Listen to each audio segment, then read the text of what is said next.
Oho! Korkuttun adamı. Реально чапсандың ғой сен. Досым, кешіріп қай. Мен Раса кеттім. Так что Расада ақшаны шыпырып атсат екен. Ақ жол, кет бар. Давай.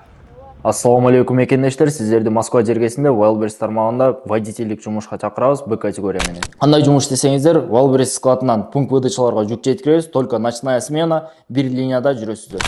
Жана өзүңүздөрдүн автоунааңыздар менен келиштесеңиздер болот. Автоунаанын көлөмү 18 кубтан жогору болуш керек. Айлык майнасы 80 ге 20, 700 миңден жогору. Если бизде водитель болуш десеңиздер, 180 миңден 250 миңге чейин зарплата аласыздар. Жана регистрация трудовой жагынан кыйналып жаткан болсоңуздар, айлык майнаңыздардын эсебинен жардам беребиз. Толук маалымат алыш үчүн төмөндөгү номерге кайрылыңыздар. Толук видеону көрүш үчүн YouTube, Instagram, Telegram баракчаларыбыздан көрсөңүздөр болот.